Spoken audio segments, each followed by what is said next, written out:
Cultivate creative vision.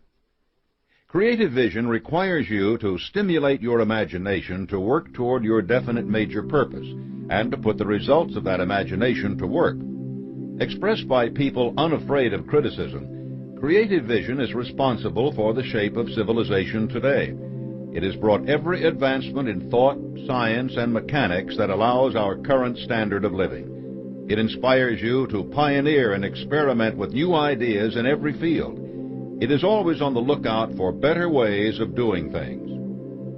Creative vision belongs only to people who have the habit of going the extra mile, for it recognizes no 9-to-5 working hours, and it isn't concerned with monetary rewards. Its aim is doing the impossible. This chapter will give you great examples of creative vision and show you how to understand the process by which it works so that you can apply it in your own life. Synthetic imagination. Imagination, like reasoning, takes two forms, synthetic and creative imagination. Each can contribute to the betterment of your own life and the world around you through creative vision. Synthetic imagination combines previously recognized ideas, concepts, plans, or facts in a new way or puts them to new use. An excellent example of synthetic imagination is Edison's invention of the light bulb. He began with one recognized fact that other people had discovered. A wire could be heated by electricity until it produced light. The problem was that the intense heat quickly burned the wire out. The light never lasted more than a few minutes. Edison failed more than 10,000 times in his attempt to control this heat. When he found the method, it was by applying another common fact which had simply eluded everyone else. He realized that charcoal is produced by setting wood on fire, covering it with soil, and allowing the fire to smolder until the wood is charred. The soil permits only enough air to reach the fire to keep it burning without blazing. When Edison recognized this fact, his imagination immediately associated it with the idea of heating the wire. He placed the wire inside a bottle, pumped out most of the air, and produced the first incandescent light. It burned for 8.5 hours. Edison's creative vision depended on several important principles of the science of personal achievement. He applied the habit of going the extra mile because he labored without immediate pay. He worked with definiteness of purpose and was inspired by applied faith to carry on with his work through an incredible number of failures that would have broken most people. Finally, he applied the mastermind principle by assembling a team of skilled chemists and mechanics to perfect his invention, finding the right kind and thickness of wire, the right quantity of air to leave in the bulb, the best way to construct the bulb, so that his invention took on the most efficient form possible. Synthetic imagination does not depend on having tremendous personal advantages. Edison had spent only 3 months in grade school, had supported himself for many years as a telegrapher, and was fired from almost every job he held. He began to lose his hearing early on and eventually became almost completely deaf. But he turned his life around through definiteness of purpose, the habit of going the extra mile, and applied faith. Thomas Stemberg was a successful executive in the grocery business. Working with a Connecticut-based chain, he opened a string of high-volume mega supermarkets that offered consumers huge selections at low prices.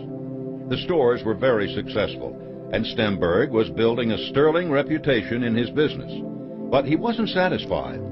He saw the prosperous grocery megastores and wondered if the megastore concept couldn't be applied to something else. He wanted to start a large business in a big market underserved by modern distribution methods, offering customers a good value. He formed a mastermind alliance with Leo Kahn, the man who had pioneered the grocery megastores, and in 1986 he opened Staples, the first mega business supply store. Stemberg's idea was so smart, so right, that it immediately inspired competitors like Office Depot and Office Max to revolutionize the business supply industry. Despite the competition, Staples surpassed even Stemberg's ambitious expectations. In just 7 years, sales exceeded $1 billion. Thomas Stemberg didn't invent the superstore idea, but he applied it to a market that had been quiet and humdrum for decades. He developed a definite plan for attaining his goal. He formed a mastermind alliance with Kahn, the man who understood the concept best. He put his plan into action with applied faith, and he went the extra mile by offering customers more and better service than they could get anywhere else. Synthetic imagination puts the entire sum of human knowledge at your disposal, but like any other part of the science of success, it requires your dedication to making your vision into reality. Creative imagination. Creative imagination has its base in the subconscious. It is the medium through which you recognize new ideas and newly learned facts. All your efforts to impress your definite major purpose on your subconscious work to stimulate your creative imagination. F.W. Woolworth was working as a clerk in a hardware store.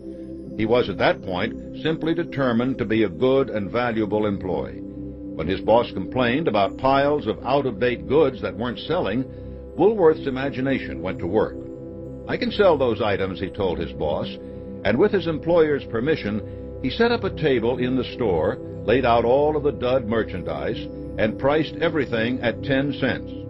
The stock sold remarkably fast, and soon the owner was searching for anything he could lay his hands on to put on that table, which became the most profitable spot in the store. Woolworth had the faith to apply his new idea to an entire store. His boss didn't. The Woolworth chain of five and dimes quickly spread across the nation, earning him a fortune. His former boss once commented, "Every word I used in turning that man's offer down has cost me about $1 million I might have earned." Woolworth was so committed to his then modest purpose of being a valuable employee that his imagination was ready to back up his commitment with powerful ideas. He certainly went the extra mile for his boss, but because that man didn't have the vision that Woolworth had, other investors formed Woolworth's Mastermind Alliance and profited from it. Creative vision goes beyond imagination. Creative vision is more than an interest in material things. It is a commitment to a better future. Synthetic imagination springs from experience and reason. Creative imagination springs from your commitment to your definite purpose. Creative vision depends heavily upon creative imagination, but it is also more than that. Imagination recognizes limitations, handicaps, and opposition. Creative vision rides over these as if they did not exist, for it has as its base an infinite intelligence. One of the purest examples I know of creative vision is illustrated by the story of Dr. Elmer Gates. Gates was an inventor who worked at the same time as Edison, but his methods and background were very different. He was a highly trained scientist, and his patents actually outnumbered Edison's 2 to 1. Gates applied creative vision in a remarkably simple process. He would enter a soundproof room, sit down at a table with pencil and paper, and turn off the lights. He then concentrated his thoughts on a particular problem and waited for the ideas that he needed for its solution. Sometimes ideas flowed to Gates immediately. Sometimes he had to wait for as much as an hour before they came. Occasionally, nothing happened. At other times, he perceived solutions to other problems that he hadn't even been thinking about. Dr. Gates' creative vision transcended imagination because he had developed it into a faculty he could call upon at will. Creative vision produces results, not alibis. Creative vision is needed today. There are countless calls for creative vision in the world today. We need forms of energy that do not pollute or drain our environment. We need schools that capture the attention of our young people and teach them to better themselves. We need cures and vaccines for terrible diseases that threaten the Earth's people. We need people who can show small business how to use and profit from rapidly changing technology. We need plans for controlling the cost of health care and making it affordable for every honest worker without destroying the incentive of the professionals who provide it. There is both challenge and opportunity in these needs, and I raise them only to start you thinking about the scope of the possibilities for creative vision. There is a place in America for every person who can render any type of useful service and is willing to render it with the right mental attitude.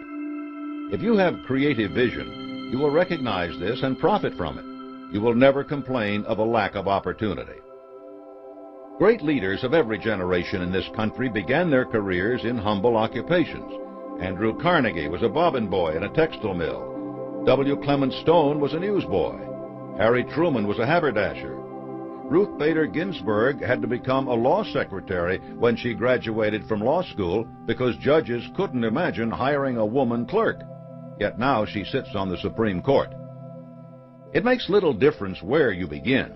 The important thing is, where are you going? What motive inspires you to give your best? Are you willing to go the extra mile? Are you a clock watcher, eager for the day to end? Or do you look for the opportunity to make yourself indispensable to others? These are the questions you must ask yourself. If you have creative vision, you can answer them. You know where you're going, you know what you desire, and you know that life never lets you get something for nothing without eventually forcing you to pay more for it than it is worth. When you have creative vision, you know that you can succeed only by helping others to succeed, and you know that it isn't necessary for anyone to fail in the process. Creative vision lets you make decisions quickly, and it lets you change those decisions as soon as you realize a mistake has been made. It frees you from fear of others, for it makes you feel at peace with yourself in your knowledge that you are fair and honest.